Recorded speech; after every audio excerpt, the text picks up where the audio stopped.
जिनागम पंथ Jain unity mission.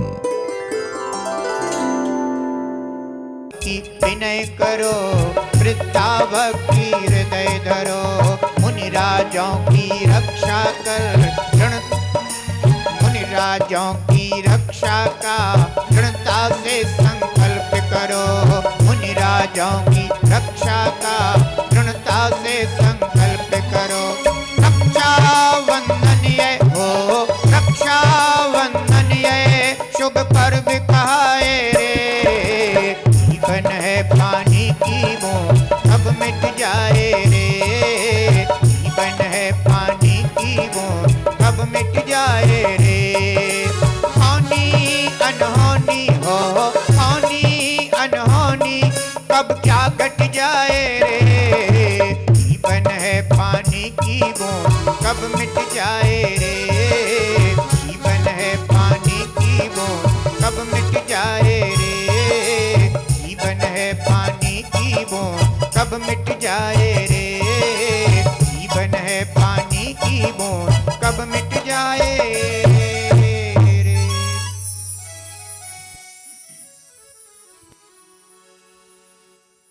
निशा का अवसान होते ही प्रभात अपनी सौगात बांटने उपस्थित हुआ। गहन निद्रा ने अपनी कुरूपता प्रकट हो जाने के भय से पलायन करना ही उचित समझा। जागरण का नूतन संदेश प्रकृति के आंचल में समा गया। चारों ओर भोर का आनंद मधुर भेरी के रूप में निनादित मालूम पड़ने लगा। श्याम मेघ मानो परिवार सहित सुबह की सैर करने के लिए ही निकले हों। रिमझिम फुहार प्रगति के कण कण को स्नान कराने लगी। हरित परिधान में सजी समरी वसुंधरा मानो स्वर्ग को लजाने लगी। मंद मंद वयार ने प्रभात के आगमन का संदेश प्रकृति के कण कण तक प्रसारित कर दिया। झूमते हुए वृक्ष, हंसते हुए फूल, विलसित होती हुई लताएं, पत्तों पर नर्तन करते हुए जल बिंदु, मदहोश कलियां, उल्लसित पर्वतों के शिखर, मानो संपूर्ण प्रकृति खिलखिलाकर खुशी का इजहार करने लगी। निनादित झरने, कल कल छल छल का मधुर संगीत करती हुई सरिताएं अपनी उत्फुल्लता को छिपा ना सकी। कल्लोनाद करते हुए पक्षीगणों और नृत्य करते मयूरों ने भी प्रतीक्षा करना उचित ना समझा और प्रभात की मधुर बेला में प्रकृति के उत्सव में बिना निमंत्रण ही सम्मिलित हो गए। आदित्य कब पीछे रहता। श्याम मेघों को चीरती हुई एक तेजस्वी किरण धरा पर मुस्कान की तरह फैल गई और नगर की ओर जाने वाली पगडंडियां आलोक से भर उठी। खिसियाई निशा का नामो निशा ही ना रहा। न जाने किस मार्ग से किस दिशा की ओर उल्टे पांव भाग गई। उज्जैनी का वह उद्यान जहां चंपा, चमेली, केवड़ा, मोंगरा, चांदनी, गुलाब, ना जाने कितने कितने सुगंधित व सरस फलों से लदे हुए वृक्ष शोभायमान हो रहे थे। प्रतिदिन की भांति आज भी फूलों की खुशबू सुबह से ही जल्दी तैयार हो गई और अपनी सहेलियों से देव दर्शन पूजन पश्चात प्यारे आकाश से कहानी सुनने के लिए चलने का आग्रह करने लगी। खुशबू की सहेलियों ने कहा, बहन आज घर पर बहुत काम है, जरा सी भी फुर्सत नहीं है। मेहमान भी घर पर आने वाले हैं, तबीयत भी ठीक सी नहीं है। पर तुम तो जानती ही हो कि कहानियां सुनने में हमारी कोई रुचि नहीं है। संसार में सभी प्रकार के जीव हुआ करते हैं। एक वे होते हैं जिन्हें धर्म की बात रुचिकर लगती है और वे संसार के सारे कार्य छोड़ करके धर्म के कार्य में और महापुरुषों के चरित्र आदि को सुनकर अपने मन को निर्मल करने में पुरुषार्थ किया करते हैं। और एक वे होते हैं कि जिन्हें बाहर के कार्य करने के लिए तो समय रहता है, अखबार पढ़ने के लिए समय मिलेगा, पर जिनवाणी का स्वाध्याय करने के लिए उनके पास समय नहीं होगा। सभी प्रकार के जीव होते हैं। खुशबू ने अपनी सहेलियों के लिए जय जिनेंद्र किया और वायु की पीठ पर सवार हो अपने प्यारे आका आकाश से कहानी सुनने के लिए चल पड़ी। रास्ते में जगह जगह सजी हुई दुकानें, द्वार द्वार पर रंगोली, चौक चौक आदि देखकर खुशबू को बड़ा आश्चर्य हुआ। घर घर में श्रावक बंधु एक साथ बैठे हुए कहानी सुन रहे हैं। मंदिरों में घंटे का नाद जन जन को आने का निमंत्रण दे रहा है। सभी लोग बहुत उच्च स्वर में रोज की पूजन के साथ साथ अकंपनाचार्य आदि, विष्णु कुमार मुनराज आदि 700 मुनराजों की पूजन कर आनंदित हो रहे हैं। खुशबू ने यह सब देखा, सोच रही थी कि आज मैंने इन मुनराजों की पूजन नहीं की, जिनकी ये सभी श्रावक उत्साह से पूजन कर रहे हैं।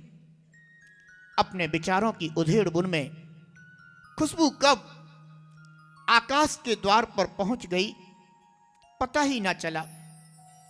खुशबू ने अपने प्यारे आका के द्वार पर पहुंचते ही धीरे से दस्तक दी। इंतजार करते हुए आका आकाश ने दस्तक सुनते ही भीतर से कहा, कौन? बेटी खुशबू? हां आका, मैं खुशबू। दरवाजा खुला। तुम खुला है, तुम भीतर आ सकती हो। आका की अनुमति मिलते ही खुशबू आहिस्ते आहिस्ते दरवाजा खोलकर भीतर प्रवेश करती है। आका ने बेटी खुशबू को देखते ही अपनी गोद में बिठा लिया और बड़े प्रेम से मस्तक पर अपना हाथ रखते हुए सिर पर हाथ फेरा। थोड़ी देर मौन रहने के बाद आका ने कहा, बेटी खुशबू, आज तुमने इतनी देर कैसे कर दी? खुशबू ने कहा, आका, मैं घर से चली थी, लेकिन रास्ते में मैंने रंग बिरंगी सजी हुई दुकानें देखी, द्वार द्वार पर चौक रंगोलियां देखी, घर में लोगों को कहानियां सुनते हुए देखा, मंदिरों में अकंपनाचार्य आदि की पूजन करते हुए सुना, इसलिए कुछ देर हो गई। पृथ्वी लोक पर यह कौन सा उत्सव चल रहा है, कौन सा त्योहार है, ये कौन सी कहानियां सभी लोग सुन रहे हैं? आका ने कहा, बेटा, आज रक्षाबंधन पर्व का दिन है। सभी लोग विष्णु कुमार मुनि, जिनके द्वारा अकंपनाचार्य के उपसर्ग का निवारण हुआ था, उस कथानक को सुन रहे हैं। खुशबू ने कहा, आका, हमारे लिए भी आप कहानी सुनाइए ना। आका ने कहा, बोलो बेटा, आज हम तुम्हें किस महापुरुष की कहानी सुनाएं? क्या तुम तीर्थंकर की कहानी सुनना चाहती हो, चक्रवर्ती की कहानी सुनना चाहती हो, नारायण प्रति नारायण की कहानी सुनना चाहती हो, बलभद्र कामदेव की कहानी सुनना चाहती हो, मंडलिक महामंडलिक राजाओं की कहानी सुनना चाहती हो? आज तुम जिस महापुरुष की कहानी सुनना चाहोगी मैं तुम्हें जरूर सुनाऊंगा। खुशबू ने कहा, आका, ना मैं तीर्थंकर की कहानी सुनना चाहती, ना मैं चक्रवर्ती और चक्री की कहानी सुनना चाहती, ना मैं बलभद्र कामदेव की कहानी सुनना चाहती, ना मैं किन्हीं महापुरुष की कहानी सुनना चाहती। तब आका ने कहा, बेटा तो तुम किसकी कहानी सुनना चाहती हो? इंद्रभूति गौतम की कहानी सुनाओ, आचार्य भद्रबाहु की कहानी सुनाओ, आचार्य समंत भद्र कुंद की कहानी सुनाओ? बोलो बेटा, तुम जिसकी कहोगी मैं उसकी कहानी सुनाऊंगा।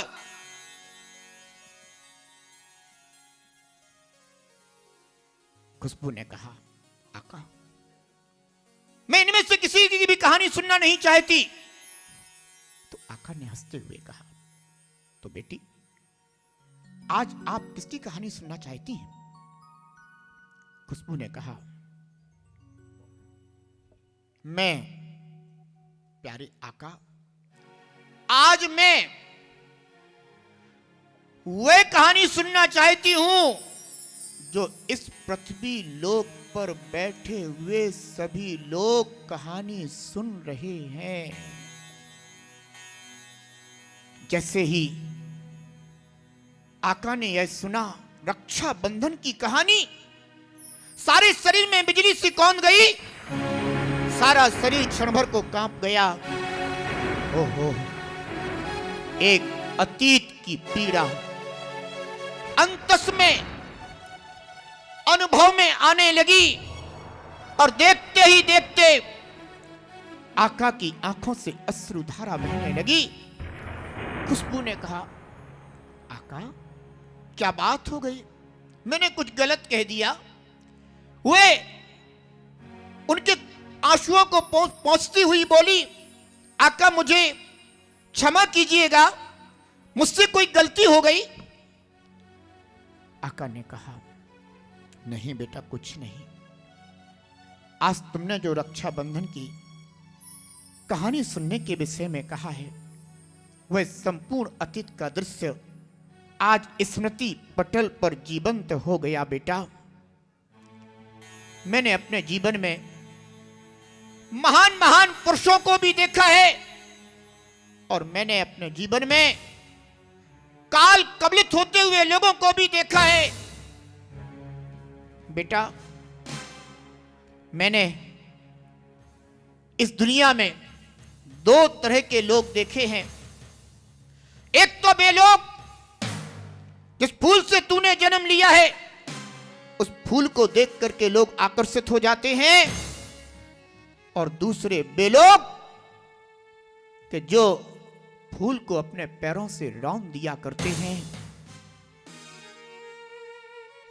जो फूल को रौंद दिया करते हैं, काल उन्हें एक दिन रौंद दिया करता है, और जो जीवन दान दिया करते हैं, वे एक दिन स्वयं भी जीवंत हो जाया करते हैं।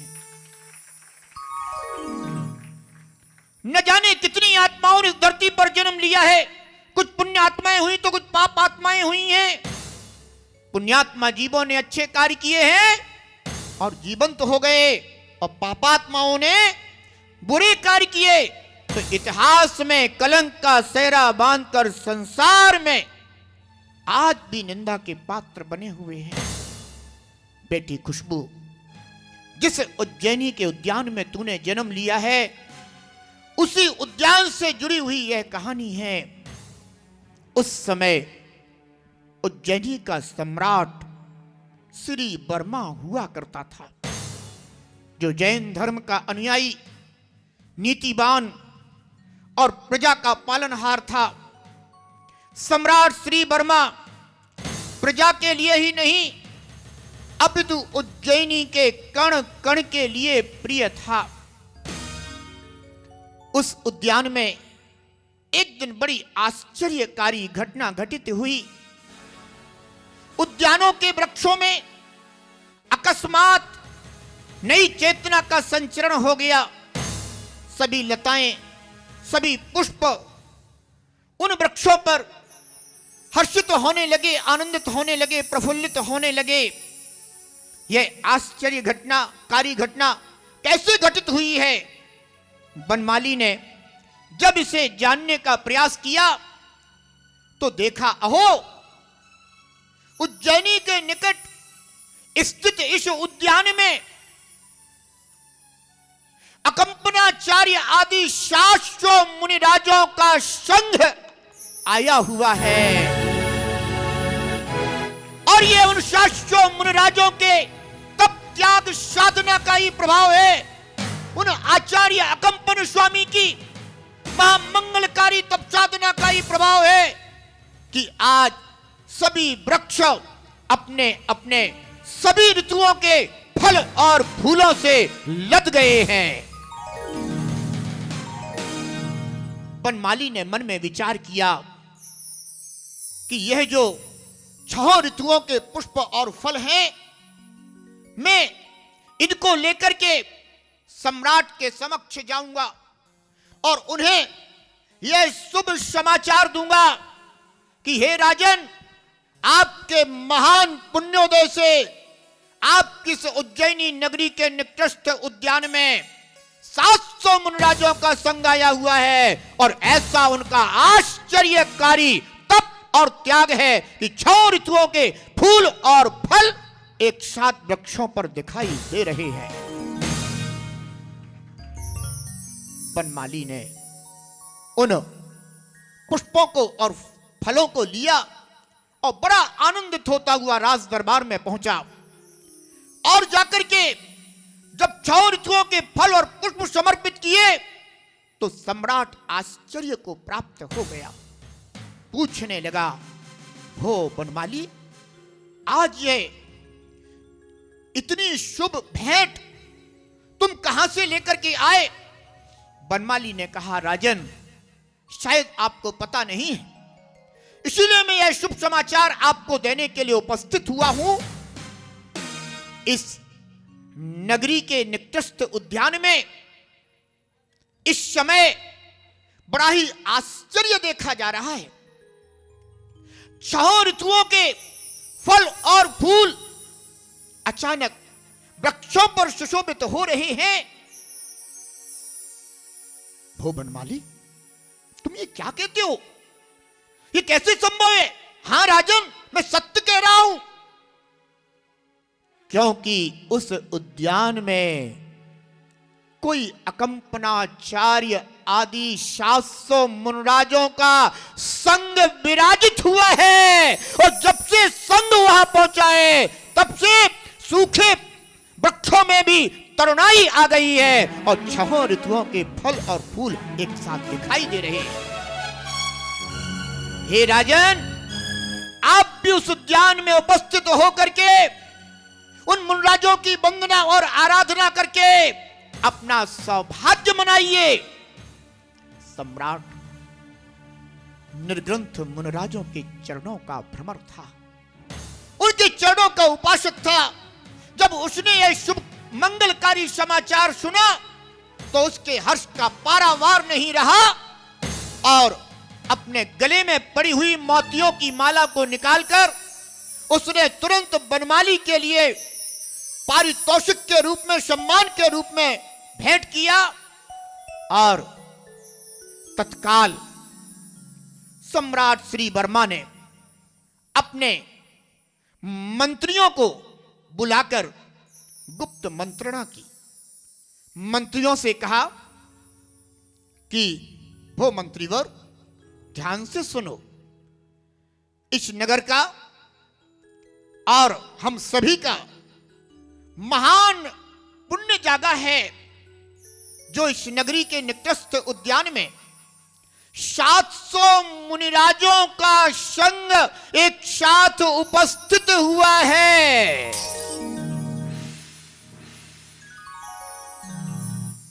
मंत्री बरो, सुनो, यह सूचना इस उज्जैनी नगरी में शीघ्र प्रसारित की जाए कि सम्राट शास्त्रों मुंडाजों के गुरु आचार्य अकंपन स्वामी उनकी अर्चना, वंदना और आराधना करने के लिए बड़े उत्सव महोत्सव के साथ जा रहा है। प्रजा में यह समाचार प्रसारित करो कि जो भी मुंडाजों की वंदना आदि के लिए जाना चाहते हैं, सभी लोग शीघ्र तैयार हो और मुंडाजों की आराधना कर अपना सौभाग्य मनाएं। जो मंत्रीगण थे, जैसे मंत्रीगणों ने यह सुना, जिनका नाम था बृहस्पति, जिनका नाम था नमुची, जिनका नाम था प्रहलाद और जिनका नाम था बलि, ऐसे चारों मंत्रियों ने जब सम्राट के मुख से मुनराज की वंदना, मुनराज की अर्चा, मुनराज की आराधना करने का समाचार सुना, मानो सीने पर सांप लौट गया, क्योंकि उन्हें जैन मुनियों के प्रति श्रद्धा नहीं थी। वह जैन मुनियों के प्रति हमेशा विद्वेष की भावना से भरे रहते थे। जैसे उन्होंने यह सुना तो वे तुरंत ही सम्राट से कहते हैं, हे राजन, ये आप क्या कह रहे हैं? वे नग्न रहने वाले, मलिन शरीर को धारण करने वाले, उनकी वंदना, उनकी अर्चा, उनकी पूजा, उनके दर्शन के लिए इस नगर का सम्राट जाएगा? राजन, अगर इस नगर में वे उपस्थित भी हुए हैं तो वे राजा सम्राट के दर्शन करने के लिए स्वयं उपस्थित हो। हे राजन, अगर आप साधुओं के दर्शन के लिए जाएंगे तो नगर में अमंगल हो जाएगा, राज्य में अमंगल हो जाएगा।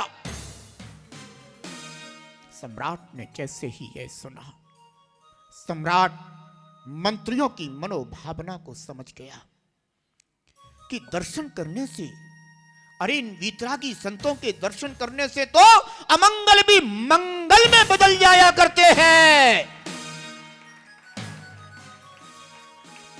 फिर इनके दर्शन करने से अमंगल कैसे हो सकता है? सम्राट ने कहा कि वो मंत्रियों, कभी आग का दर्शन करने से क्या कभी कोई जला है? विष का दर्शन करने से क्या कोई मृत्यु को प्राप्त हुआ है? जो मुनराजों के दर्शन करने से अमंगल हो जाएगा। अपनी जुबान बंद रखो और मेरे आदेश को शिरोधारी करते हुए नगर में यह समाचार शीघ्र प्रसारित करो कि नगर का सम्राट मुनराजों के दर्शन हेतु उस उद्यान की ओर जा रहा है। मंत्रीगण सम्राट के आदेश को सुनकर के अपने अंदर ही अंदर पीड़ित होते हुए मगर चेहरे से प्रसन्नता व्यक्त करते हुए वहां से चले जाते हैं और नगर में यह ढिंढोरी पीटी जाती है कि उज्जैनी नगर के समीपस्थ उद्यान में आचार्य अकंपन स्वामी के 700 मुनराजों का संग दर्शन करने के लिए सम्राट बड़े भारी उत्सव महोत्सव के साथ पहुंच रहा है।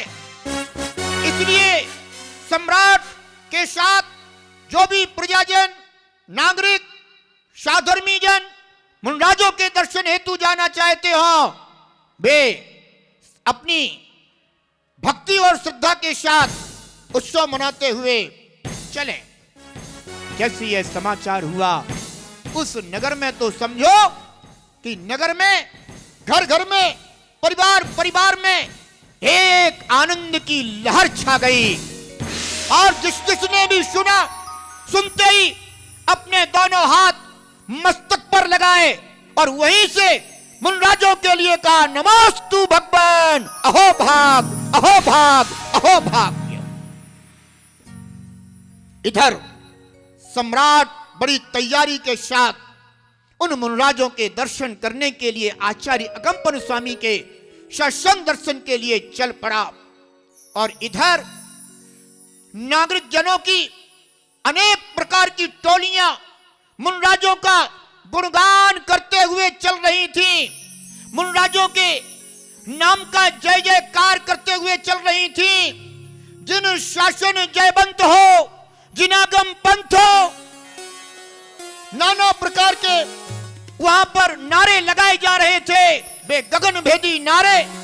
और उन टोलियों में साधु भक्ति के गीत हो आकाश को शब्दों से गुंजायमान कर रहे थे।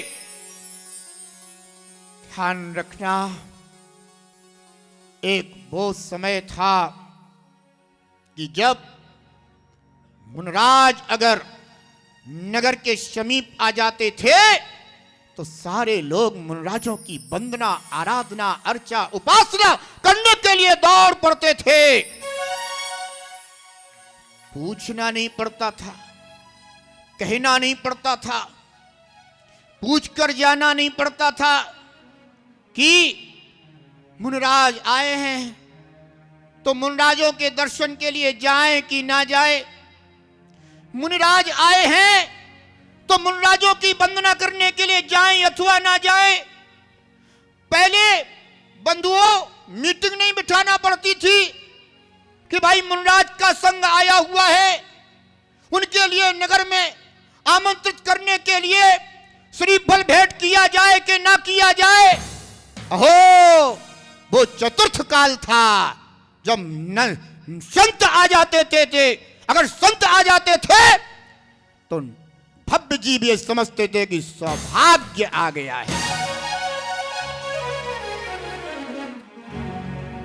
ध्यान रखना, साधु संत किसी के श्रीफल नहीं देखते।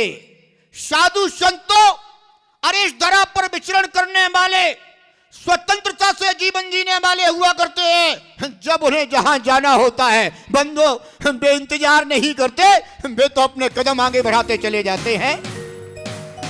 ध्यान रखना, वो चतुर्थ काल था, ये पंचम काल है कि अगर किन्हीं साधु महात्माओं का, त्यागी, इन वितरागी संतों का अगर कोई संग नगर के समीप आता हुआ दिखाई दे रहा हो तो समाज में आकुलता बढ़ जाती है।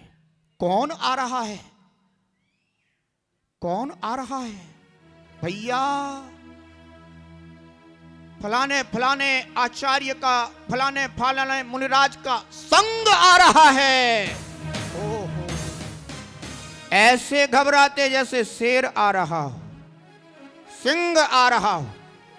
अरे भाई, ये संत जो हुआ करते हैं ये वास्तव में सिंह ही हुआ करते हैं। अरे वो सिंह होता होगा, ये नरसिंह हुआ करते हैं। ये नर के भेष में ही सिंह वृत्ति को धारण करने वाले, सिंह वृत्ति की तरह चर्या करने वाले ये नरग्रंथ संत नरसिंह हुआ करते हैं। वो सिंह दहाड़ता होगा, पर ये संत भी जिन धर्म की, जिन सिद्धांत की बंधुओं वो दहाड़ पैदा करते हैं कि अंदर में, आत्मा में छुपा हुआ मिथ्यात्व पलायन कर जाया करता है।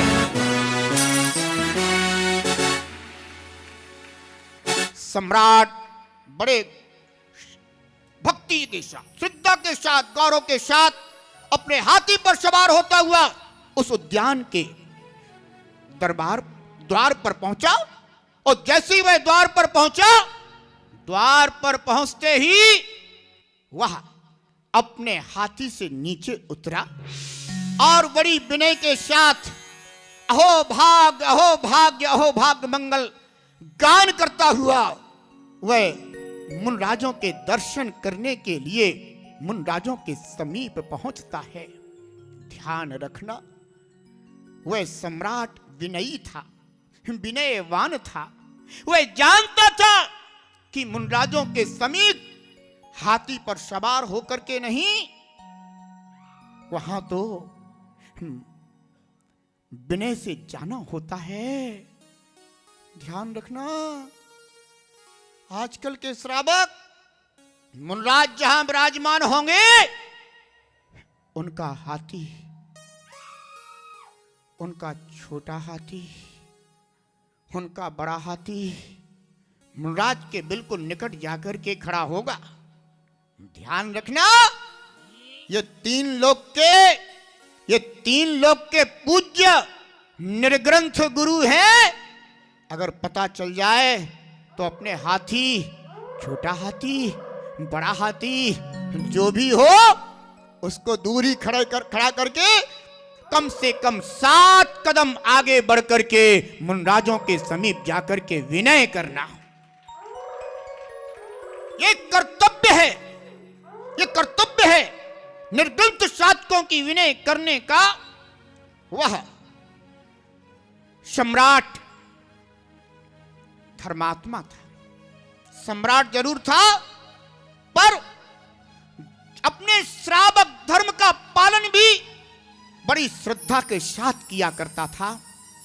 जैसे ही समक्ष उन्होंने अकंपनाचारी आदि मुनराजों को सामने देखा, उधर अकंपनाचारी मुनराज दूरदर्शी आचार्य थे, उनमें दूरदर्शिता थी, और उन्होंने अपने शास्त्रों मुनिराजों के संग को यह आदेश दिया था, क्योंकि जब उन्हें यह ज्ञात हुआ कि इस नगर का सम्राट दर्शनार्थ आ रहा है, तो उन्होंने अपने ज्ञान से जान लिया कि सम्राट तो धर्मात्मा है, पर सम्राट के जो मंत्री हैं वो जिन धर्म के प्रति, जैन मुनियों के प्रति विद्वेष करते हैं। इसलिए आचार्य अकंपन स्वामी ने अपने संघ के लिए यह आदेश दिया, आज्ञा दी कि सम्राट जब दर्शन करने के लिए उपस्थित हो तो उस समय सभी लोग अपनी सामायिक मुद्रा में, ध्यान मुद्रा में लीन रहेंगे। कोई भी वार्ता नहीं करेगा, सभी लोग मौन रखेंगे और अपना आत्मचिंतन, आत्म ध्यान और अपने समता स्वभाव का अनुभव करेंगे। अहो धन्य आचार्य अकंपन स्वामी और धन्य उनके शास्त्रों मुनराजों का वह संग कि जहां आचार्य ने आज्ञा की और उनके शिष्यों के लिए उनके गुरु की आज्ञा तत्काल सिरोधारी हो गई। उनने ये भी नहीं पूछा कि गुरुदेव ऐसा क्यों, ऐसा क्यों? अरे सम्राट अगर उपस्थित हो रहा है तो उसे तो आशीर्वाद देना चाहिए, उससे वार्ता करना चाहिए। हाँ, बंधुओं, वो चतुर्थ काल था, ये पंचम काल है। अगर आज के समय में शिष्यों के लिए अगर कोई आज्ञा दे दी जाए, कोई आदेश दे दिया जाए, तो ऐसे भी शिष्य मिल जाते हैं कि वे पूछने लगते हैं, गुरुदेव आप इस तरह से क्यों आदेश दे रहे हैं? हमने कौन सी गलती कर दी है? हम कौन सा गलत मार्ग से चलते हैं? ध्यान रखना, शिष्य वही है जिसे गुरु का आदेश या आज्ञा सिरोधार्य हुआ करता है।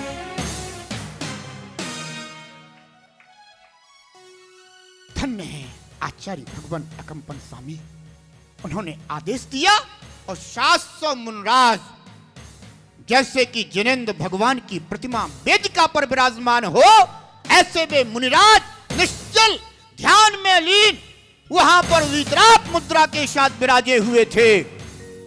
सम्राट श्री वर्मा ने आचार्य भगवंत अकंपन स्वामी की विनय पूर्वक वंदना की, उनके चरणों में अपने जो भी द्रव्य आदि लेकर के उपस्थित हुए थे वह सब कुछ उनके चरणों में समर्पित किए और भावना की कि हे भगवान, यह जो आपने यह वीतराग स्वरूप धारण किया है, मेरी आत्मा में भी ऐसा ही वीतराग धर्म प्रकट हो। वह श्री वर्मा एक एक मुनराज की भावपूर्वक वंदना कर रहा था, प्रफुल्लित हो रहा था, रोमांचित हो रहा था, आनंदित हो रहा था, पुलकित हो रहा था और अंतर ही अंदर सराहना कर रहा था। धन्य है, धन्य है, आज हमारा अतीत भाव में किया हुआ कौन सा सातिशय पुण्योदय में आया, तो ऐसे महान वितरागी संतों का दर्शन मुझे प्राप्त हो रहा है। जो मुझे कर्म क्षय का निमित्त आज मुझे प्राप्त हुआ है, वह इतना आनंदित था, इतना अपना सौभाग्य सराह रहा था कि जिसकी कल्पना भी नहीं की जा सकती। वे चारों मंत्री वे तो अवसर की तलाश में ही थे। एक एक करके वह सम्राट से कहने लगे, राजन क्षमा करें, मैंने तो आपके लिए पहले ही कहा था कि ये नामधारी मुनि है, ना इनमें कोई शिष्टाचार है, ना इनमें कोई विनय, इनको इतना भी ज्ञान नहीं है कि इस नगर का सम्राट इनके दर्शन हेतु आया है, तो कम से कम उनके आशीर्वाद में दो शब्द ही मुख से बोल देते। सबके सब बगुला भक्त यहां पर मौन लेकर के बैठे हुए हैं। हे राजन, अगर आप कहें तो तलवार से इनका अभी कल्याण कर दूं। मैं अपने सम्राट का अपमान नहीं सहन कर सकता। इधर सम्राट श्री वर्मा ने जब मंत्रियों के मुख से यह सुना, तुरंत कह दिया कि अपनी जुबान बंद रखना, अन्यथा जुबान अलग कर दी जाएगी। अरे देखते नहीं कि ये वीतरागी संत हैं? इन वीतरागी संतों को कौन राजा और कौन फकीर, कौन सम्राट और कौन किंकर, अरे इन्हें तो सबके प्रति संभाव हुआ करता है। धन्य है, धन्य है, धन्य ये वीतरागी संत जो अमीर गरीब में भेद नहीं करते। ओह, मैं तो इनके दर्शन करके आज इतना सौभाग्य मना रहा हूं कि मेरा पुण्य, हे भगवान, अगर मुझे पुण्य भी मिले तो मेरा पुण्य ऐसे ही वीतरागी संतों की वंदना करते करते व्यतीत हो।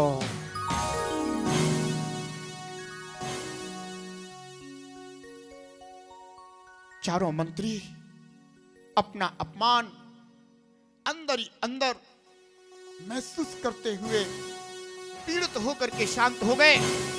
इधर सम्राट श्री वर्मा पूरे भक्ति भाव के साथ शास्त्र मुनराजों की वंदना करके ऐसा आनंदित होता हुआ वापिस अपने नगर की ओर चल दिया।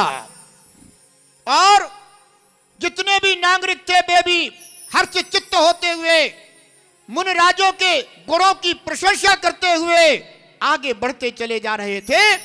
उनका तन आगे बढ़ रहा था, पर मन आज भी उन मुनिराजों की, अभी भी उन मुनिराजों की भक्ति और गुणगान में लगा हुआ था। तभी अचानक उन्होंने क्या देखा कि सामने से एक मुनिराज चले आ रहे हैं। सम्राट ने जैसे यह देखा, अहो मुनिराज तुरंत हाथी से नीचे उतरा और उतर करके उन मुनिराज की चरण वंदना करने के लिए पहुंच गया। जो चारों मंत्री थे उन्होंने उन मुनिराज की निंदा में, तिरस्कार में उन्होंने क्या बोल दिया, तक्र पीतोयम, ये देखो एक और चला आ रहा है। तक्र यानी छाछ दही को पीकर चला आ रहा है, ये उन मंत्रियों ने बोला। पर वे मुनिराज जो सुसागर मुंडास थे, उन्होंने मंत्रियों के वे शब्द सुन लिए और मुनिराज सिद्धांत के ज्ञाता थे। उन्होंने उन मंत्रियों के शब्द सुनकर के और उसका अर्थ इस तरह से कर दिया कि हे राजन, लगता है आपके मंत्रियों को इतना भी ज्ञात नहीं कि जो तक्र होता है वह पीत माने पीला नहीं होता। उन्होंने पीत माने पीकर उसके लिए शब्द यूज किया था, पर मुनराज ने कहा कि ये आपके मंत्रियों को शायद इतना भी ज्ञान नहीं है कि तक्र सफेद होता है पीला नहीं होता। मंत्री इतना सुनते ही अंदर ही अंदर तिरस्कृत हो गए और कहने लगे, अगर हे राजन, अगर ये मुनि इतना ही विद्वान है तो मुझसे वाद विवाद कर ले। मैं सिद्धांत को के वाद विवाद के लिए तैयार हूं। और सुरसागर मुनराज भी बड़े सिद्धांत के पारखी थे। सम्राट ने उन्हें आज्ञा दे दी और मुनराज और मंत्रियों के बीच वाद विवाद हुआ और मुनराज ने उस वाद विवाद में विजयश्री हासिल कर ली। चारों मंत्री पराजित हो गए। उनसे अपनी पराजय झेली ना गई। ध्यान रखना, अज्ञानी की यह विशेषता होती है कि वह सत्य को जान करके भी क्रोध को प्राप्त होता है, और ज्ञानी की यह विशेषता होती है कि वह सत्य को जान करके शांति को प्राप्त हो जाता है। बंधुओं, सुरसागर मुनराज विजयश्री हासिल करके जैसे ही उद्यान में पहुंचे, अपने गुरु के चरणों में नमोस्तु किया, विनय पूर्वक उनकी वंदना की, और जो घटना रास्ते में घटी थी उस घटना से उन्होंने अपने गुरुदेव को अवगत कराया। जैसे ही आचार्य अकंपन स्वामी ने यह सुना कि सुरसागर मुनराज ने मंत्रियों से वाद विवाद किया है, अहो, ये कैसी होनहार ज्ञानी थे आचार्य अकंपन स्वामी। उन्होंने सुरसागर से कहा, बेटा सुरसागर, आज तुमने गुरु संघ के ऊपर उपसर्ग खड़ा कर दिया है। जैसे सुरसागर मुनराज ने यह सुना, सुनकर के आंखों से अश्रु बहने लगे। गुरुदेव, गुरुदेव, मैं आपका शिष्य हूं, मैं अपने गुरु संघ के ऊपर उपसर्ग कैसे कर सकता हूं? वो सुरसागर, इसमें तुम्हारी कोई गलती नहीं है, क्योंकि जिस समय मैंने आदेश दिया था उस समय तुम उपस्थित नहीं थे। 700 अन्य मुनराजों के लिए जो मैंने आदेश दिया था कि मौन रखना, किसी भी प्रकार की कोई वार्ता मत करना, पर तुम उस समय उपस्थित नहीं थे। इस कारण से तुमने मंत्रियों के साथ वाद विवाद किया है। अब वे मंत्री आचार्य संघ के ऊपर अवश्य उपसर्ग करेंगे। जैसे ही सुरसागर मुनराज ने यह सुना, उनका हृदय अत्यंत व्यथित हो गया। वे वेदना को प्राप्त हो गए और गुरुदेव के चरणों में पड़ करके बार बार निवेदन करने लगे, भगवान गुरुदेव, आप मुझे बताइए, इस उपसर्ग को टालने का अगर कोई मार्ग हो तो आप मुझे शीघ्र बताइए। आचार्य कंपन स्वामी ने कहा, बेटा सुरसागर, एक मार्ग है कि तुम संघ के ऊपर आए हुए उपसर्ग को टाल सकते हो। कहो गुरुदेव, मेरा सौभाग्य होगा कि मैं गुरु संघ के उपसर्ग को टालने में कारण बन सकूं। और आचार्य अकंपन स्वामी ने कहा कि भो सुरसागर, जिस स्थान पर तुम्हारे साथ मंत्रियों के साथ वाद विवाद हुआ है, तुम उस स्थान पर खड़े होकर के रात्रि योग व्यतीत करो। ठीक है गुरुदेव, आपने मुझ पर बड़ा उपकार किया है। सुरसागर मुनराज ने यह नहीं कहा कि गुरुदेव रात्रि भर में अकेला ही वहां खड़ा रहूंगा, वो जंगल में आप किसी और को भी साथ कर दीजिए ना।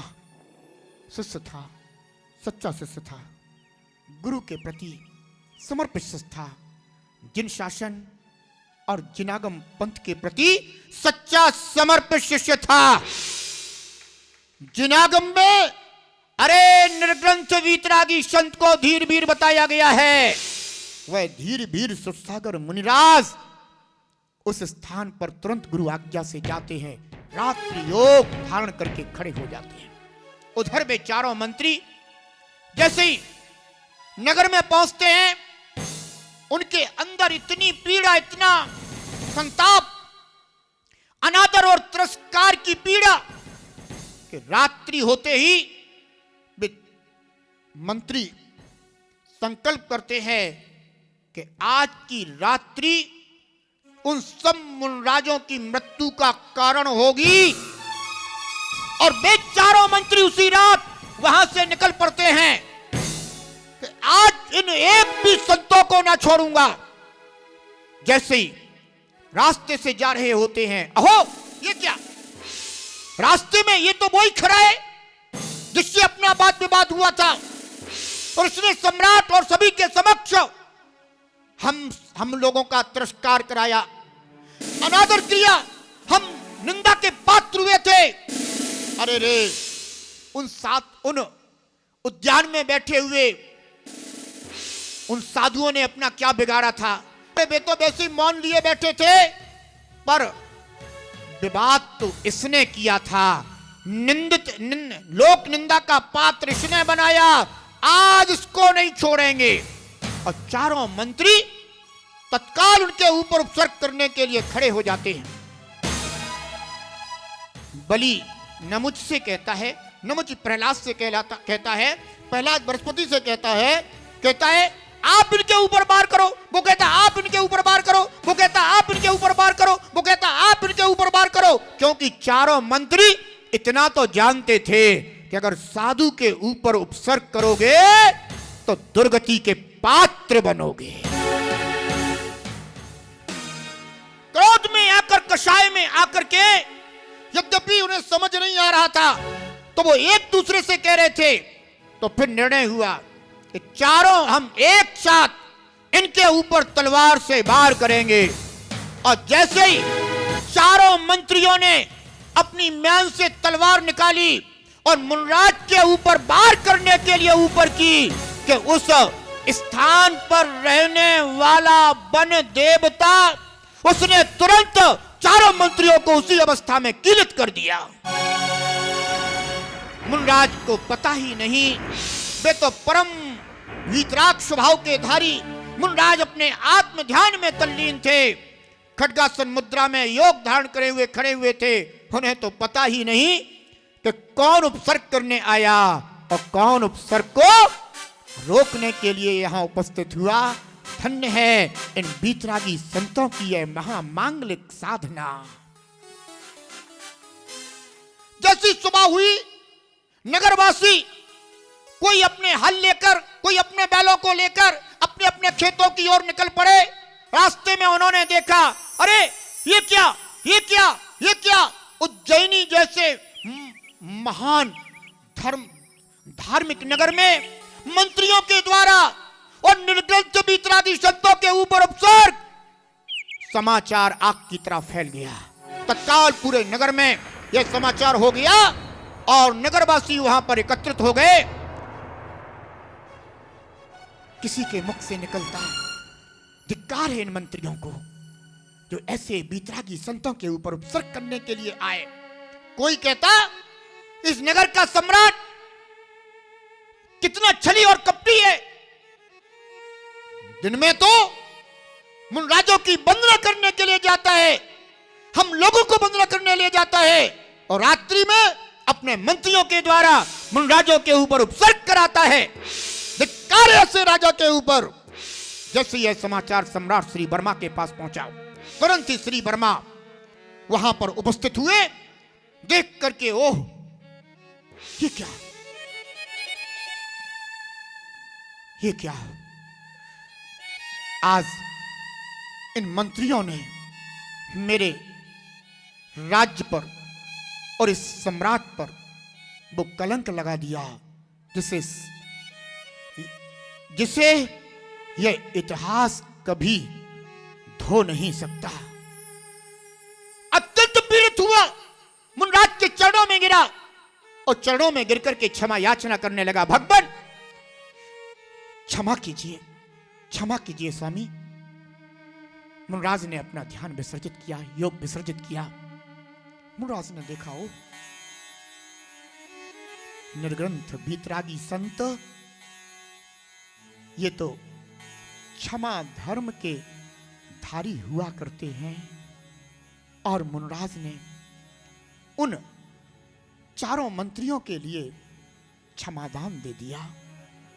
अहो, बंदेवता ने जो उन्हें किलित कर दिया था, तुरंत उन्हें अपनी विद्या से मुक्त किया और वे चारों मंत्री सिर झुकाए खड़े हैं। सम्राट कहते हैं मुनराज से कि हे मुनिवर, आप जो कहें मैं वह दंड दूं। पर मुनराज ने कहा, शत्रु और मित्र हमारा दोनों में संभाव रहा करता है। कौन मेरा शत्रु और कौन मेरा मित्र, हम तो दोनों के प्रति संभाव को धारण करने वाले हैं। हे राजन, इन्हें क्षमादान दिया जाए। और मुनराज अपना पिच्छी कमंडलू लिया और अपने संग की ओर विहार करके चले जाते हैं। सम्राट ने मन में विचार किया कि आज इतनी बड़ी दुर्घटना के लिए अगर यूं ही छोड़ दिया गया तो कालांतर में इसी तरह की घटनाएं और हो सकती हैं। सम्राट ने उन चारों मंत्रियों के लिए काला मुंह करके गधे पर बिठा करके और उनके लिए दंड दे करके अपने उज्जैनी से बाहर निकाल दिया। चारों मंत्री अपमानित होते हुए उस उज्जैनी नगर से बाहर निकल जाते हैं और हस्तिनापुर नगरी, जहां का सम्राट उस समय पद्म हुआ करता था, सम्राट पद्म के दरबार में वे चारों मंत्री पहुंचते हैं और जाकर के राजा पद्म की जय जयकार करते हुए सम्राट के समक्ष कहते हैं कि हे राजन, हम में वो चातुर्य है कि अगर हम चाहें तो पाताल से पानी निकाल दें, अगर हम चाहें तो आकाश से तारे तोड़ करके चरणों में समर्पित कर दें। हम में बड़ा कौशल है। सम्राट पद्म ने जैसे यह सुना, अच्छा तुम लोग इतने कुशल हो? हाँ राजन, आप मुझे एक बार कोई कार्य सौंप करके देखिए, अगर मैं वह कार्य ना कर दूं तो कहना। सम्राट पद्म अपने पड़ोसी सम्राट सिंहबल से हमेशा प्रताड़ित रहा करता था और सम्राट सिंहबल ने यह घोषित कर रखा था कि वो पद्म, मैं तुम्हारे राज्य पर आक्रमण करूंगा और तुम्हारे राज्य की सीमाएं अपने राज्य की सीमाओं में मिला लूंगा। सम्राट पद्म उस समय इस बात को लेकर के बहुत चिंतित था। जैसे चार मंत्रियों के मुख से यह उद्घोषणाएं सुनी तो सम्राट पद्म ने उन चारों मंत्रियों के लिए सिंहबल के विषय में बताया। चारों मंत्रियों ने कहा, राजन, मैंने जो कहा है वह असत्य नहीं कहा। आप देखिएगा, सिंहबल आपके चरणों में पड़ा होगा।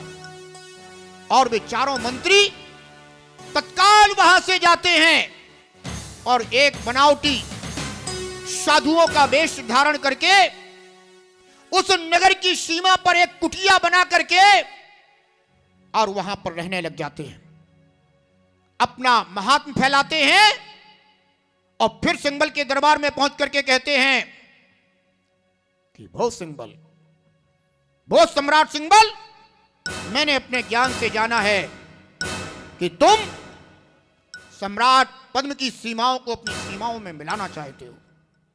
सम्राट पद्म को जीतना हमारे लिए चुटकियों का काम, सम्राट सिंहबल को आपके चरणों में रखना हमारे लिए चुटकियों का काम है।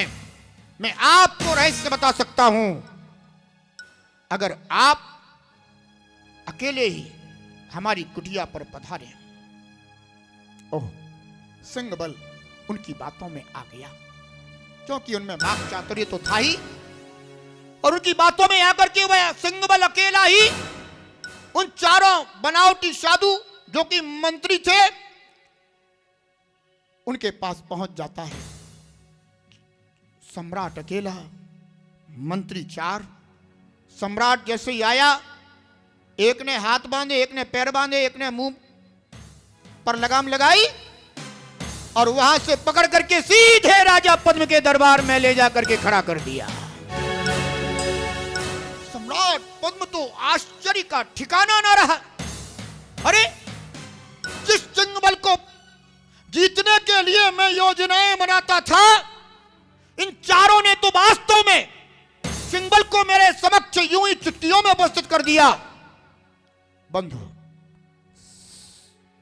सम्राट पद्म ने यह सब देखा तो देख करके बिना विचारे उन चारों मंत्रियों के लिए यह कह दिया कि आज तुमने मेरा मुझसे निकला हुआ कार्य शीघ्र संपन्न किया है, इसलिए आज हम तुम्हें मुँह मांगा वरदान देते हैं।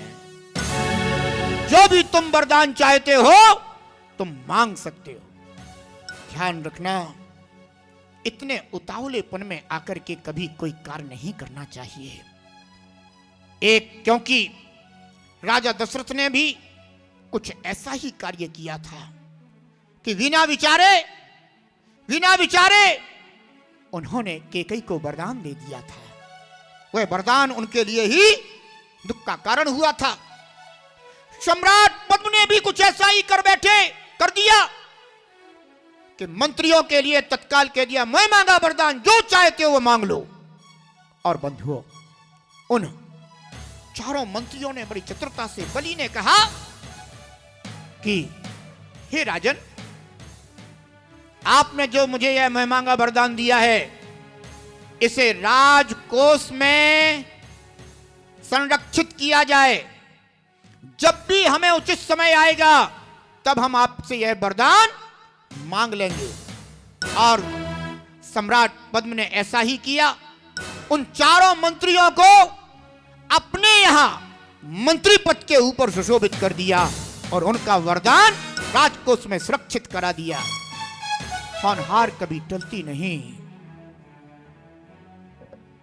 वे चारों मंत्री सम्मान पाकर के फूले ना समाये। उधर आचार्य अकंपन स्वामी चातुर्मास का समय निकट जानकर विहार करते हुए हस्तिनापुर नगरी के समीपस्थ उद्यान में चातुर्मास की स्थापना करके साधना को प्राप्त हो गई। जैसे ही एक दिन राजा पद्म को यह ज्ञात हुआ कि वह आचार्य अकंपन स्वामी का संग हस्तिनापुर नगरी के समीपस्थ उद्यान में उपस्थित हुआ है, उन्होंने अपने मंत्रियों को बुलाया और उन्हें यह समाचार दिया कि सम्राट पद्म अपने नगरवासियों के साथ मुनराज के दर्शन बंदन हेतु उद्यान की ओर गमन करेगा। जैसे मंत्रियों ने यह सुना कि कौन, पता चला अकंपन, अरे ये तो वो ही है, और उसके संग में वो एक साधु भी है, और जिसके कारण हम सभी तिरस्कार को प्राप्त हुए थे। और अगर राजा पद्म को यह बात ज्ञात हो गई कि हम चारों मंत्रियों ने इन्हीं मुनराज इन्हीं संघ के ऊपर उपचार किया था, तो यह सम्राट हमें मृत्यु दंड दे देगा। चारों ने परामर्श किया उचित समय कि जो कोष में हमारा वरदान सुरक्षित है, इसे मांग लिया जाए। बलि ने आगे होकर कहा, हे राजन, आपने जो कहा सो ठीक है, पर हम भी आपसे कुछ निवेदन करना चाहते हैं। सम्राट पद्म ने कहा, बोलो बोलो मंत्री बरो, बोलो, आप क्या कहना चाहते हैं। बलि ने कहा, राजन, कुछ समय पहले आपने मुझे एक वरदान दिया था और हम चाहते हैं कि वह वरदान हमें शीघ्र प्रदान किया जाए। राजा पद्म ने कहा कि भो मंत्री बरो, सम्राट का वचन ही सत्य हुआ करता है और जो हमने वचन दिया है मैं उससे कभी पीछे नहीं हट सकता। अगर तुम शीघ्र अपना वह वरदान चाहते हो तो मैं तुम्हें देने के लिए तैयार हूं, बोलो। सम्राट पद्म ने सोचा भी नहीं होगा कि ये उद्दंडी इस तरह का वरदान भी मांग सकते हैं। उन चारों मंत्रियों ने कहा कि हे राजन, मुझे और कुछ नहीं चाहिए, मुझे सिर्फ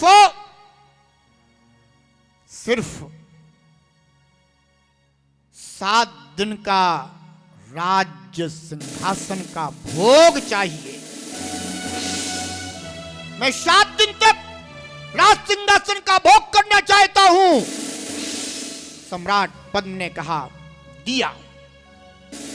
और सम्राट पद्म तत्काल वहां से अपने राजमहल की ओर चला जाता है और उन चारों में जो प्रधान था बलि के लिए उस राज सिंहासन पर सुशोभित कर दिया जाता है। राजा बलि राज सिंहासन पर बैठते ही उसके मन में जो विद्वेष था, उस विद्वेष को वह प्राप्त होकर के आदेश देता है कि इस नगर में एक यज्ञ का आयोजन किया जाएगा और उस यज्ञ में सभी लोग सम्मिलित होकर के पुण्यार्जन करें। और बंधुओं, वह राजा बलि के द्वारा, चारों मंत्रियों के द्वारा 700 मुनिराज जहां पर जिस उद्यान में विराजमान थे, चारों तरफ बाड़ लगा दी जाती है और बाड़ लगा करके वहां पर उस जगह पर हिंसक पशुओं आदि को, नाना प्रकार के पशुओं आदि को होमना शुरू कर दिया जाता है, जिनकी दुर्गंध, महादुर्गंध वहां पर उठती है और वहां पर वह यज्ञशाला प्रारंभ हो जाती है। अहो, उस नगर में जिसने भी यह सुना कि राजा के द्वारा 700 मुनिराजों के ऊपर घोर उपसर्ग हो रहा है, उनके लिए यज्ञ की वेदी पर उनके लिए उपसर्ग के द्वारा प्रताड़ित किया जा रहा है। नगर में जितने भी धर्मात्मा थे, वे धर्मात्मा अत्यंत प्रताड़ना को प्राप्त हुए और उनके अंदर गुरु की भक्ति तो थी ही, वह प्रताड़ित होते हुए सम्राट के पास पहुंचे। हे राजन, क्या आप नहीं जानते, यह हस्तिनापुर नगरी कोई ऐसी वैसी नगरी नहीं है। यह हस्तिनापुर नगरी प्रथम तीर्थंकर आदिनाथ भगवान के प्रथम आहार दान से शोभित हुई है। दान तीर्थ की प्रवृत्ति इस नगरी में हुई है। हो राजन, हे महाराज पद्म, क्या आप नहीं जानते, यह नगरी हस्तिनापुर नगरी 3 पद के धारी शांतिनाथ, कुंथुनाथ और अरयनाथ उनके चरणों से सुशोभित हुई है और आज इस नगरी में उन्हीं 700 मुनिराजों के ऊपर यह घोर उपसर्ग। हे राजन, शीघ्र मुनिराजों के उपसर्ग को दूर कीजिए। सम्राट पद्म कहता है कि मैंने उन चारों को वर दिया है, वचन दिया है और सम्राट का तो वचन ही सत्य हुआ करता है, इसलिए इन 7 दिनों में अब हम कुछ नहीं कर सकते। ओह, ऐसा सुनते ही वे सभी नगरवासी, जिनेंद्र भक्त, मुनिराजों के आराधक नगर में, सड़कों पर, घरों में एक दूसरे से कहते हैं, ऐसा जीवन जीने से तो अच्छा है मृत्यु को गले लगा लेना कि हमारे सामने ही 700 मुनराजों के ऊपर यह घोर उपसर्ग हो रहा है। उन घरों में भोजन नहीं बना, उन घरों में भोजन नहीं बना। उनके मन में एक ही भाव है कि मुनराज हमारे निराहार रह जाएं और उनके ऊपर उपसर्ग हो रहा हो और हम घरों में बैठ करके व्यंजन खाएं, भोजन खाएं। नहीं नहीं, यह नहीं हो सकता। कोई मां अपने बेटे से कहती है कि बेटा, मैंने क्या तुझे इसीलिए जन्म दिया है? अगर तू मेरा सच्चा बेटा है तो जा, इसी समय जा। प्राण जाते तो चले जाएं, पर मुनराजों के उपसर्ग को दूर करने में अपनी आहुति दे देना। एक बहन अपने भाई से कहती है कि भैया सुनो, मेरी रक्षा करना मत करना, पर अगर तुमने इस बहन को बहन माना है तो ये बहन आज तुम्हारे लिए ललकारती है और कहती है कि जाओ और जाकर के उन 700 मुनराजों की रक्षा करो। नगर में सभी अत्यंत दुखी हैं, क्लेशित हैं, पीड़ित हैं। अहो, धर्म के ऊपर और धर्मात्माओं के ऊपर यह कैसी उपसर्ग की घड़ी है। उधर मिथिला नगरी के एक पर्वत पर सारचंद नाम के एक आचार्य रात्रि में तप साधना कर रहे थे और तप साधना करते करते उन्होंने अपनी दृष्टि जब आकाश पर डाली तो उन्होंने देखा कि श्रवण नक्षत्र कांप रहा है। जैसे उन्होंने यह श्रवण नक्षत्र को कांपते हुए देखा, उनके मुख से आह निकल गई। पास में उनका शिष्य पुष्पदंत क्षुल्लक बैठा हुआ था। पुष्पदंत ने कहा, अरे हमने अपने गुरुदेव से के मुख से कभी कोई आह नहीं सुनी।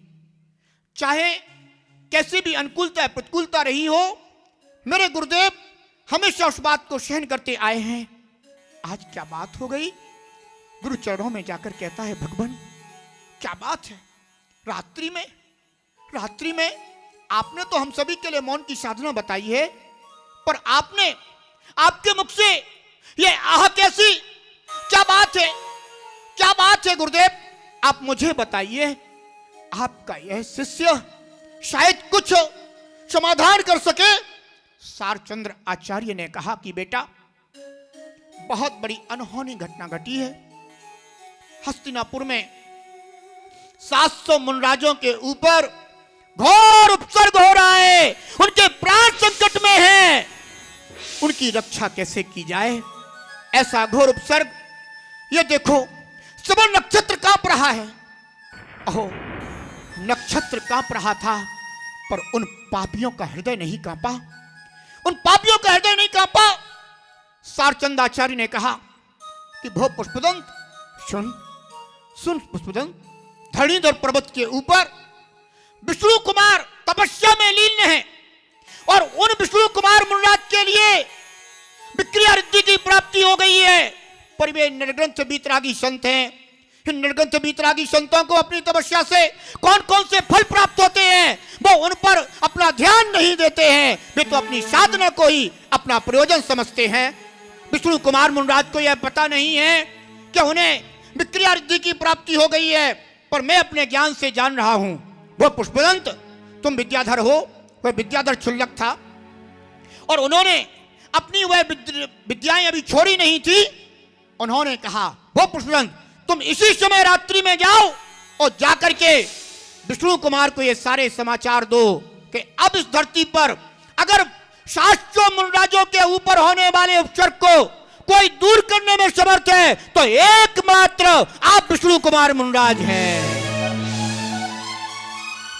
और पुष्पदंत ने एक क्षण मात्र की भी देर ना लगाई और पुष्पदंत तुरंत ही उड़ करके आकाश मार्ग से अपनी विद्याओं के बल से सीधे धरणीधर पर्वत पर पहुंचते हैं और जाकर के विष्णु कुमार मुनराज जो अपनी तप साधना में लीन थे, वे उत्कृष्ट ध्यान को प्राप्त हो रहे थे और वो इतनी ध्यान की चरम अवस्था को पहुंचने वाले थे कि अगर थोड़ी देर और रुक जाते तो विष्णु कुमार मुनराज को केवल ज्ञान की प्राप्ति हो जाती। पुष्पदंत जाकर के कहता है कि हे मुनिवर विष्णु कुमार, हे मुनिवर विष्णु कुमार, यह समय आपके ध्यान में बैठने का नहीं है, यह समय साधना करने का नहीं है, यह समय तपस्या करने का नहीं है, यह समय केवल ज्ञान प्राप्त करने का नहीं है। केवल ज्ञान प्राप्त हो जाएगा, पर शास्त्र मुनिराजों के ऊपर अगर कोई अनहोनी घटना घट गई तो इतिहास क्षमा नहीं करेगा। हे मुनिवर विष्णु कुमार, आप ही इस समय धरा पर विराजमान हैं जो शास्त्र मुनिराजों के उपसर्ग को दूर कर सकते हैं। विष्णु कुमार मुनिराज उन्हें कुछ सुनाई ही नहीं दे रहा, वे तो अपनी तप साधना में लीन है, आत्मलीन, केवल ज्ञान की प्राप्ति की साधना में लीन। पुष्पन चुल्लक ने तत्काल उनके हाथ से हाथ खींच दिए, पैर से पैर खींच दिए और कह दिया कि हे मुनिवर, इस समय केवल ज्ञान नहीं, इस समय श्रेष्ठ आचार्य अकंपन स्वामी के संग की सुरक्षा चाहिए। और विष्णु कुमार मुनिराज ने जब यह सुना, अकंपन आचार्य, महान आचार्य, उनके ऊपर, उनके संग के ऊपर उपसर्ग कौन कर रहा, कहां हो रहा? भगवान, कैसे कहूं, कैसे कहूं, जिस नगरी में आपने जन्म लिया है उसी नगरी में शास्त्र मुनिराजों के ऊपर घोर उपसर्ग हो रहा है। हमारे गुरुदेव सारचंदाचार्य ने आपको, आपके विषय में बताया कि आप इस उपसर्ग को दूर करने में समर्थ हैं। विष्णु कुमार मुनिराज ने कहा, मैं कैसे उपसर्ग को दूर कर सकता हूं? अहो, ये देखो बीतरागी संतों की अद्भुत साधना, जिन्हें पता ही नहीं कि मुझे इतनी बड़ी रिद्धि प्राप्त हो गई है। भगवान, आपको विक्रिया रिद्धि की आपकी तप साधना से प्राप्ति हुई है। विष्णु कुमार मुनिराज ने कहा, विक्रिया रिद्धि? उन्होंने जैसे ही अपना हाथ बढ़ाया, उनका हाथ बढ़ता ही चला गया। ओह, हे भगवान, आप इस उपसर्ग को दूर करने में समर्थ हैं। धरणीधर पर्वत पर तपस्या करने वाले विष्णु कुमार मुनिराज ने मन में विचार किया, अहो, मेरे लघु भ्राता पद्म के लिए यह क्या सूझी कि जो जिस नगरी में जिन पद्म के पिता ने और मैंने निर्जन दीक्षा धारण की है, ऐसे निर्जन मुनिराजों के ऊपर उपसर्ग। तुरंत मुनिवर विष्णु कुमार वहां पहुंचते हैं और जाकर के राजमहल में जाकर के राजा पद्म से कहते हैं कि भो पद्म, तू राजमहल में दुबका बैठा है, मुनिराजों के ऊपर घोर उपसर्ग कर रहा है, लानत है तेरे ऊपर। क्या पिता ने तुझे इसीलिए राजा बनाया था, सम्राट बनाया था? जानते हो, पद्म के पिता थे महापद्म चक्रवर्ती महापद्म। जब उन्हें वैराग्य हुआ तो उन्होंने विष्णु कुमार के लिए राज सिंहासन देना चाहा और विष्णु कुमार ने अपने पिता से पूछ लिया कि पिताश्री, आप मुझे यह बताइए कि आपने इतने दिन तक राज संचालन किया, आपको क्या प्राप्त हुआ और आप इस राज्य को छोड़ करके क्यों जाना चाहते हैं? अगर यह राज संचालन और यह राज संपदा अगर आत्महित में बाधक है तो आप मुझे यह क्यों प्रदान कर रहे हैं? मैं भी आपके साथ निर्ग्रंथ दीक्षा धारण करूंगा। और महाराज पद्म और विष्णु कुमार वे दोनों दीक्षा लेकर के तप साधना में तल्लीन हो जाते हैं और राजा पद्म को राजा बना दिया जाता है। पद्म कहता है, हे मुनिवर, मुझे क्षमा करें, इस तरह से सिंगबल परेशान करता था और इन्होंने उसे मेरे चरणों में उपस्थित कर दिया और मैंने उस समय वरदान दे दिया। मैं इस समय सम्राट के वचन से बंधा हुआ हूं, क्योंकि सम्राट का वचन ही सत्य हुआ करता है। हे मुनिवर, अब तो आप ही हैं जो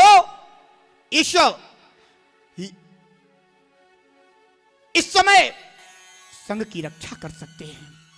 मुनिराज विष्णु कुमार ओह धन्य है।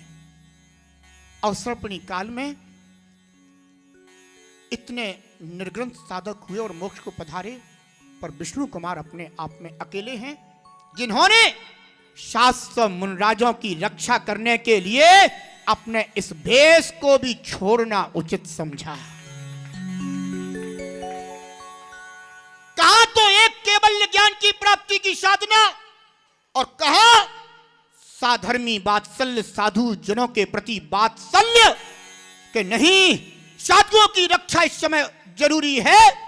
और उन्होंने अपने इस भेष को छोड़ा और 52 अंगुल के ब्राह्मण का रूप धारण किया, क्योंकि उस समय बलि ने ब्राह्मणों को आमंत्रित किया कि आप भी यज्ञशाला में आकर के और से अपना आशीर्वाद प्रदान कीजिए और मुझसे आप वरदान ग्रहण कीजिए। पर उस समय के जितने भी ब्राह्मण थे सभी ने उस यज्ञशाला में आने के लिए मना कर दिया, कह दिया कि ऐसे बीतरागी निर्ग्रंथ इन संतों के ऊपर उपसर्ग करने वाला यह यज्ञ हिंसक है, पापमय है, ऐसे यज्ञशाला में आकर के हम पाप का उपार्जन नहीं करना चाहते। और बंधुओं, बलि तो चाह रहा था कि कोई तो आकर के हमें आशीर्वाद दे, और उसी समय विष्णु कुमार मुनराज ने ब्राह्मण 52 अंगुल के ब्राह्मण का रूप धारण किया और वहां पर बढ़िया चोटी, लखटी आदि अपने जो कुछ भी उनके उपकरण थे सबको लेकर के और वहां पर पहुंचता है। जैसे बलि ने देखा, अरे यह विप्रदेव हमारे इस यज्ञशाला में उपस्थित हुए हैं, मेरा तो यज्ञ ही सफल होने वाला है। और उनसे कहते हैं, वो विप्रदेव आप यहां उपस्थित हुए हैं, मेरा अहोभाग्य है। आप बताइए, आप क्या वरदान चाहते हैं? विष्णु कुमार मुनराज जो ब्राह्मण का विक्रिया से रूप धारण करके उपस्थित हुए थे, उन्होंने कहा, बोल बलि, सत्य कह रहा है या झूठ? मैं जो चाहता हूं वो मुझे देगा कि नहीं? बोले, अवश्य दूंगा, क्योंकि तुम पहले ब्राह्मण हो जो इस यज्ञशाला में उपस्थित हुए हो। जो बोलो वो दूंगा। उन्होंने कहा, कुछ नहीं चाहिए मुझे सिर्फ 3 पग जमीन चाहिए। 3 पग जमीन? लगता है शरीर से भी बौने हो और बुद्धि से भी बौने हो। अरे कम से कम मांगना था तो इतना तो मांग लेते कि एक कुटिया ही तैयार हो जाती, कभी मैं भी आकर के बैठ करके वहां सत्संग कर लिया करता। और भी कुछ मांग सकते हो। विप्र ने कहा, हो राजा बलि बहुत बड़ी बड़ी बातें करता है, अरे देना है तो दे, अन्यथा चला ये ब्राह्मण। नहीं नहीं विप्र महाराज, आप खड़े रहिए। आपने अगर 3 अंगुल जमीन मांगी है, 3 पग जमीन मांगी है, तो आपके लिए हम 3 पग जमीन का वचन देते हैं। नहीं नहीं, हम ऐसे वचन नहीं लेते। अरे जलांजलि अर्पण कर। उसने जल हाथ में लिया और छोड़ते हुए कहा, मैं वचन देता हूं आपके लिए 3 पग जमीन का देने का। और बंधुओं, आज से 7 दिन पूर्व से जो 700 मुनराजों के ऊपर घोर उपसर्ग हो रहा था, वह आज के दिन महामुनि विष्णु कुमार ने विक्रिया से विप्र का रूप धारण करके, और जैसे ही 3 पग जमीन नापना शुरू की तो उन्होंने विक्रिया से अपना एक पैर बढ़ाया तो सीधा सुमेरु पर्वत के ऊपर, और दूसरा पैर उठाया तो मानसोत्तर पर्वत पर 2.5 दीप पूरा उनके 2 पगों में नाप लिया गया। और बोले, बोल तीसरा पैर कहां धरूं? बलि उनके विक्रिया से धारण किए रूप को देखता रह जाता है। ओह, इतना विराट रूप, कौन है ये? बोल तीसरा पैर कहां धरूं? बलि वचनबद्ध था, घोड़ा बन जाता है, घोड़ा, और कहता है कि हे विप्रदेव, तीसरा पैर मेरी पीठ पर रख दीजिए। और जैसे ही उन्होंने उसकी पीठ पर अपना पैर रखा, औंधे में घुस जाता है जमीन के अंदर, त्राही त्राही करने लग जाता है, त्राहीमाम बचाओ बचाओ करने लग जाता है। मुनराज तो करुणा के धारी थे। 3 पग में जब उन्होंने वह सब नाप लिया, क्षमा याचना करने लग जाता है बलि उनके चरणों में कि मुझे क्षमा करें। मुनराज कहते हैं कि सुन, क्षमा मांगना है तो उन अकंपनाचारी और उनके संग के मुनराजों से मांग, और शीघ्रता से ये बाढ़ हटा और मुनराजों को वहां से निकाल। और बंधुओं, उसी समय हस्तिनापुर नगर के वे समस्त नगरवासी दौड़ पड़ते हैं और वहां से बाढ़ हटाते हैं, और उन मुनराजों की रक्षा करने के लिए जाकर के देखते हैं, अहो वे मुनराज अभी भी अपनी ध्यान साधना में लीन हैं। धन्य है ये साधक। पर वहां जो यज्ञशाला में धुआं उठा था, उसके कारण उनके गले रुंध गए थे। 7 दिन से उनके ऊपर घोर उपसर्ग हो रहा था। सभी ने एक एक मुनराज को वहां से निकाला, और निकालने के बाद जय जयकार हुआ निर्ग्रंथ मुनराजों की, जिन शासन जिनागम पंथ। अहो, उस समय नगर में, पूरे नगर में, एक एक घर में उन मुनराजों को परगाहन करने के लिए श्रावक खड़े हुए। और उस समय यह विवेक बताया गया कि 7 दिन हो गए हैं मुनराजों के लिए, उनका कंठ और उनकी आहार नाल सूखी हुई है, तो उनके लिए घर घर में सिमैयां बनाई गई और उन मुनराजों के लिए बड़े भक्ति भाव से परगाहन किया गया। और जिन जिन घरों में मुनराजों का परगाहन हुआ, उन घरों में तो जय जयकार हो उठी। बड़ा सौभाग्य हुआ। और जिन जिन ग्रहों में मुनराजों का परगाहन नहीं हो पाया, उन ग्रहों में, जिन ग्रहों में मुनराजों का आहार हुआ था, उस ग्रह वाले श्रावकों को, जिन ग्रहों में आहार नहीं हुआ था, वे श्रावक उन्हें बड़े वात्सल्य से अपने अपने घर में ले जाते हैं। कोई बात नहीं, तुमने मुनराजों को आहार दान कराया दिया है, मैं तुम्हें भोजन करा के आहार दे करके अपना सौभाग्य समझूंगा।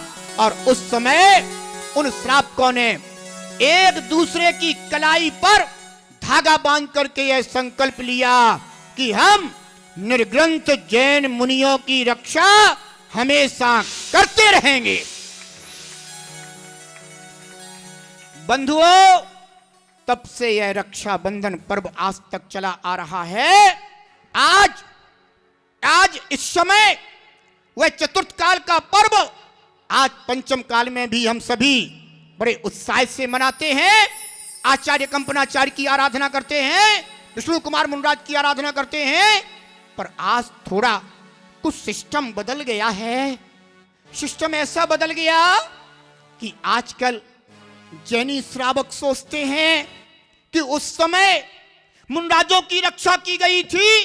बंधु, ये मंदिर की राखी जो चलती है ना, ये मंदिर की राखी इसीलिए चलती है कि आज के दिन यह संकल्प करें कि सच्चे देव, सच्चे शास्त्र, सच्चे गुरु, इनकी रक्षा के लिए मैं हमेशा तत्पर रहूंगा।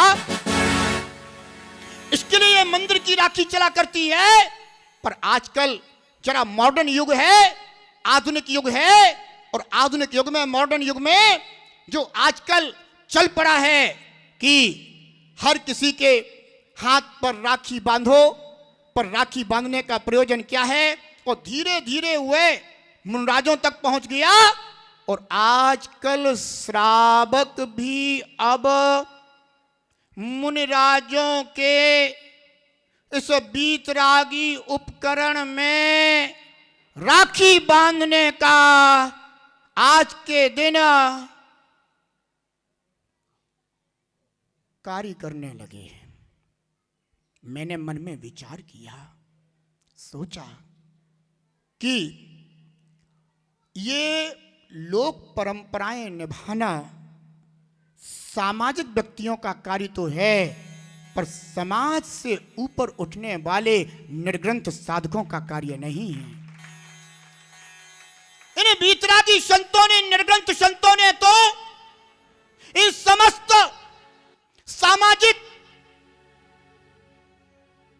जो कुछ भी रीतियां हैं इनका त्याग कर दिया है। और इन सामाजिक रीतियों के त्यागी मुनिराज पिच्ची पर राखी कैसे बंधवा सकते हैं? ध्यान रखना, जिनने अपनी बहन का त्याग किया है, जिनने अपने परिवार का त्याग किया है, आज रक्षाबंधन के दिन एक बहन का त्याग करके अनेकों बहनें बनाना यह साधुचर्या के अनुकूल नहीं है। ध्यान रखना, साधु पद में तो यह कहा गया है कि हां, दृष्टि बहन की रखना, भाव बहन का रखना, पर बहन का रिश्ता मत बना लेना। ध्यान रखना, एक साधक दृष्टि तो बहन की रखता है पर कभी किसी से बहन का रिश्ता नहीं बना सकता, क्योंकि अगर रिश्ता ही रखना होता तो अपनी ही बहन का मोह क्यों त्यागा होता। ध्यान रखना, ऐसे जिन्होंने अपने घर परिवार और बहन का जिन्होंने त्याग करके सम्यक दर्शन, सम्यक ज्ञान, सम्यक चार से अनुराग किया है, ऐसे रत्नत्रय के धारी मुनिराज आजकल लोकाचार में फंसते दिखाई दे रहे हैं। और वे लोकाचार में पढ़ करके श्रावक आते हैं, नहीं महाराज श्री, हम भी आपकी पिच्छी में राखी बांधेंगे। और अब तो भैया ये क्या हो गया कि मुनिराज की सर्वप्रथम सबसे पहले राखी कौन बांधेगा? सोने की राखी, चांदी की राखी। अरे सोने और चांदी वालों, ये मुनिराज हैं, मुनिराज। ना इन्हें तुम्हारे सोने से प्रयोजन और ना तुम्हारी चांदी से प्रयोजन। इन्होंने तो सोने और चांदी का त्याग कर दिया है। ये 24 प्रकार के परिग्रह के त्यागी निर्गत मुनिराज कहलाते हैं। ध्यान रखना, क्षेत्र वास्तु हिरण्य स्वर्ण, जिनने हिरण्य स्वर्ण का त्याग किया हो, उनकी पीछी में सोने की चांदी, सोने की राखी और चांदी की राखी। और श्रावक बड़े उत्साह के साथ वे सोचते हैं कि हमने बहुत बड़ा महान कार्य कर दिया। अरे विचार तो करो कि बीतरागी संत की साधना में ये सरागता का धागा बांध दिया, ये तुम्हारा महान कार्य नहीं हो सकता। साधक को साधक रहने दो और श्रावक को श्रावक रहने दो। अगर श्रावक श्रावक धर्म का पालन करेगा और साधक बीतराग धर्म का पालन करेगा तो अवश्य धरा पर जिनागम पंथ जयवंत होता रहेगा। ध्यान रखना, तो आजकल साधक भी विचार नहीं कर रहे और वे भी आराम से रख देते हैं कि हाँ ठीक है, बांधो मेरी पीछी में राखी। कितनी बहनें और कितने भैया और कितने क्या क्या बने। अरे सोचो तो जरा, इनका मोह तुम्हें कहां ले जाएगा। ये ध्यान रखिएगा, आज रक्षाबंधन पर्व का दिन है। रक्षाबंधन पर्व के दिन रक्षा का संकल्प करना, पर मुनिराजों के बीतराग धर्म में दोष लगाने वाला कार्य कभी मत करना। ये मुनिराजों की बीतराग धर्म की साधना है। मुझे कोई बता दे, उस समय के काल से लेकर के कितने मुनिराजों ने राखी बंधवाई? क्या आचार्य कुंद ने राखी बंधवाई? क्या आचार्य सुमंत ने राखी बंधवाई? इतने महान महान आचार्य हो गए, वे जानते थे कि बीतरागता का क्या स्वरूप होता है। पर इस आधुनिक युग में हम इतने भावावेश में बह जाते हैं कि विचार ही नहीं करते कि इसमें मुनिराज को भी कितना दोष लगेगा। जो मुनिराज सामायिक करने के लिए बैठेंगे, वे मुनिराज पीछे में से राखियां खोलते हुए देखे जाएंगे, क्योंकि आपने तो बांध दी। अब बैठे बैठे वो उस विकल्प में पड़े पड़े केवल धागे निकालते बैठे रहेंगे। ध्यान रखना, इसलिए मैं आप लोगों को यह संदेश दे रहा हूं कि यह संदेश आपके जीवन भर बना रहना चाहिए। कभी किसी साधक की साधना में बाधक मत बनना। वो बीतरागी हैं, उनको बीतराग पथ पर आगे बढ़ने दो। बीतराग धर्म की साधना में अगर कहीं कोई आवश्यकता हो तो उसे पूरी करने के लिए हमेशा तैयार रहना। उनके लिए आहार दान देना, उनके लिए संयम का उपकरण दान देना, उनके लिए सात उपकरण दान देना, उनकी संयम की साधना में साधक बनना। पर पीछियों पर राखी बांधने जैसा कार्य अपने जीवन में कभी मत करना। ध्यान रखना, विष्णु कुमार मुनराज की तरह अपने चरित्र को समझना और सारे भेदों को भुला करके, चाहे वो संतवाद हो, चाहे पंथवाद हो और चाहे जातिवाद हो, इन सब भेदों को भुला करके बंधुओं निर्ग्रंथ मुनराजों के उपासक बन करके उनके रक्षक बनना। मैं तो अपने संग में वर्षों से उपदेश देता आया हूं, क्योंकि काल का प्रभाव है, मन चंचल होता है। हो सकता है कि मैं तो अपने में दृढ़ हूं, पर इनके मन में यह विचार आ जाए कि अन्य जगह भी तो ऐसा होता है, तो अपने यहां हो जाए तो क्या गलत है। पर मैं हमेशा एक बात कहता हूं कि दूसरों के उदाहरण देना कोई जरूरी नहीं है। हमारी और हमारे संघ की क्या व्यवस्था है, आप तो इसको समझने की कोशिश कीजिएगा। मैं किसी को ना अच्छा कहूं ना बुरा कहूं, पर इतना जरूर है कि मेरे संघ में, मैंने अपने संघ में अपने साथकों को यह सुबह सुबह में इनको बताता हूं कि सुनो, आज रक्षाबंधन का दिन है और आज आपने जो अपने गुरु से व्रत लिए हैं, उन व्रतों की रक्षा कैसे करूं, उनमें कोई दोष तो नहीं आया, उसका चिंतन करना। और अपने व्रतों को मैं अब निर्दोषता से पालन करूंगा, इस भाव की राखी अपने व्रतों को बांधना। और गुरु आज्ञा की राखी बांधना, और अपने को इस वाले प्रपंच से दूर रखना। आज ही मैंने सुबह नियम दे दिया, आहार करने जाओ, कोई श्रावक अगर तुम्हारी पीठी पर राखी बांधे तुरंत मना कर देना। नहीं, हम लोग इस लोकाचार को नहीं अपनाते, हमारा तो लोकोत्तराचार कहलाता है। ध्यान रखना बंधुओं, कहने का तात्पर्य यही, समय तो हो गया है, पर मैं आपसे इतना ही कहूंगा कि आप इस सत्य को समझना। और आज के दिन यहां पर अभी सब लोगों को राखी बांधनी है।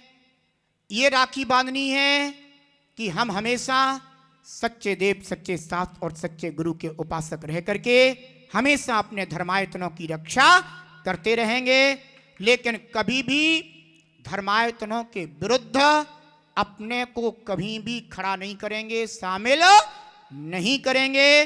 एक दूसरे के हाथ में एक दूसरे को राखी बांधना है और ऐसे महामांगलिक संकल्प आज के दिन आपको करना है जिससे आपका भी कल्याण हो और इन बीतरागी साधुओं का भी हित हो।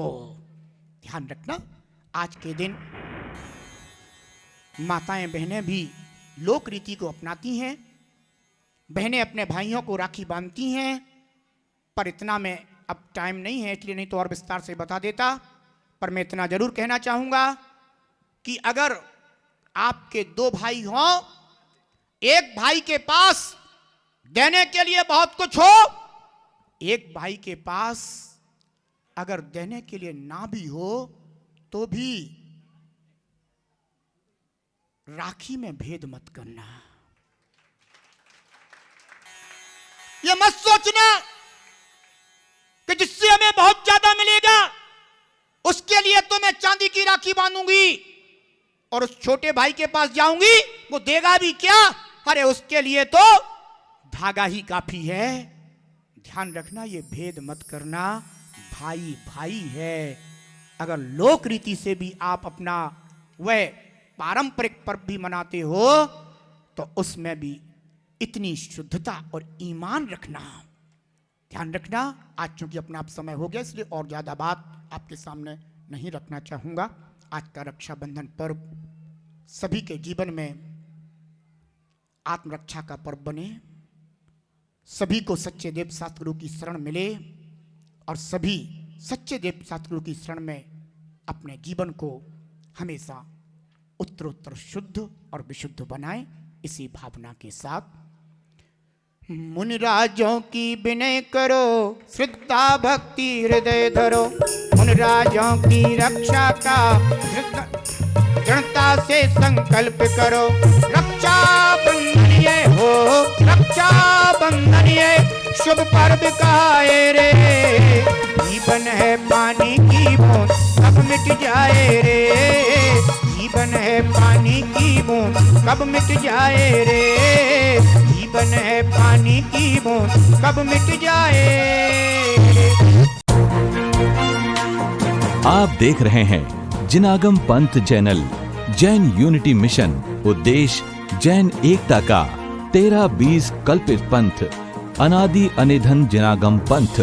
जिनागम पंथ की थामे डोर, बढ़ें जैन एकता की ओर। आप हमारे चैनल को सब्सक्राइब करने के लिए YouTube पर जाकर जिनागम पंथ लिखें, सब्सक्राइब करें और बेल आइकन पर क्लिक करें तथा जैन धर्म के प्रचार प्रसार के लिए ज्यादा से ज्यादा शेयर करें।